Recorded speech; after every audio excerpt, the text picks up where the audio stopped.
Hi, ಇದು ಸೋಮವಾರದ mini vlog. ನನಗೆ ರಸಾಯನ ತಿನ್ನಬೇಕಂತ ಅನ್ನಿಸ್ತಾ ಇತ್ತು. ಮನೇಲಿ ಬಾಳೆಹಣ್ಣು ಕೂಡ ಇತ್ತು. ಅದಕ್ಕೆ ಸ್ವಲ್ಪ ಆ್ಯಪಲ್, ಡ್ರೈ ಫ್ರೂಟ್ಸ್ ಎಲ್ಲ ಹಾಕ್ಕೊಂಡು ರಸಾಯನ ರೆಡಿ ಮಾಡಿ ಫ್ರಿಜ್ಜಲ್ಲಿ ಇಡ್ತಾ ಇದ್ದೀನಿ. ಫ್ರಿಜ್ಜಲ್ಲಿ ಇಟ್ಟರೆ ಸ್ವಲ್ಪ ಹೊತ್ತು ಚಿಲ್ಲಾಗಿ ಚೆನ್ನಾಗಿರುತ್ತೆ ಅಂತ. ಹಾಗೆ ಬೆಲ್ಲದ ಪಾಕ ಕೂಡ ಮಾಡ್ಕೊಬೇಕಿತ್ತು. ಹಾಗಾಗಿ ಬೆಲ್ಲನೂ ಕೂಡ ಬಿಸಿ ಮಾಡೋದಕ್ಕೆ ಇಟ್ಟಿದ್ದೀನಿ. ಮಧ್ಯಾಹ್ನ ಲಂಚ್ಗೆ ಅಂತ ನಾನು ಪೊಂಗಲ್ ಮಾಡ್ಕೊಂಡಿದ್ದೆ. ಹಾಗೆಯೇ ಇದೊಂದು ಬೆಲ್ಲದ ಪಾಕ ರೆಸಿಪಿನ ನಾನು ಆಲ್ರೆಡಿ ಯೂಟ್ಯೂಬಲ್ಲಿ ಶೇರ್ ಮಾಡಿದ್ದೀನಿ. ನೀವು ಸರ್ಚ್ ಮಾಡಿದ್ರೆ ಸಿಗುತ್ತೆ. ಅದನ್ನು ಈಸಿಯಾಗಿ ಹಾಕೊಬೋದು, ಕಸ ಎಲ್ಲ ಇರಲ್ಲ ಅಂತ ನಾನು ಈ ಥರ ಮಾಡಿ ಇಟ್ಕೊಂಡಿರ್ತೀನಿ. ಹಾಗೆ ಈವ್ನಿಂಗ್ ಆಗಿತ್ತು, ಸ್ವಲ್ಪ ಅಡುಗೆಗೆಲ್ಲ ಪ್ರಿಪ್ರೇಷನ್ ಮಾಡಬೇಕಿತ್ತು. ಇವತ್ತು ಬೆಂಡೆಕಾಯಿ ಸಾಂಬಾರು ಮಾಡೋಣ ಅಂತ ಅಂದ್ಕೊಂಡಿದ್ದೆ.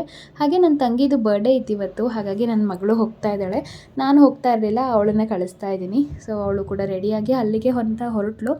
ಇದಾದಮೇಲೆ ಅಡುಗೆ ಕೂಡ ಮಾಡ್ಕೊಂಡ್ವಿ. ಹಾಗೆ ನನ್ನ ಹಸ್ಬೆಂಡ್ ಆಲೂ ಕಬಾಬ್ ಮಾಡೋದಕ್ಕೆ ಅಂತ ಹೇಳಿದರು. ಹಾಗಾಗಿ ಆಲೂ ಕಬಾಬ್ ಕೂಡ ಮಾಡಿದ್ದೀನಿ. ಇದ್ರ ಫುಲ್ ವೀಡಿಯೋ ನಾನು ಈಗ ಆಲ್ರೆಡಿ ಯೂಟ್ಯೂಬಲ್ಲಿ ಅಪ್ಲೋಡ್ ಮಾಡಿದ್ದೀನಿ. ಆಲೂ ಕಬಾಬ್ ರೆಸಿಪಿ ಕೂಡ ಶೇರ್ ಮಾಡಿದ್ದೀನಿ. ಮಿಸ್ ಮಾಡದೆ ವೀಡಿಯೋ ನೋಡಿ, ಲಿಂಕ್ನ ಕೊಟ್ಟಿರ್ತೀನಿ.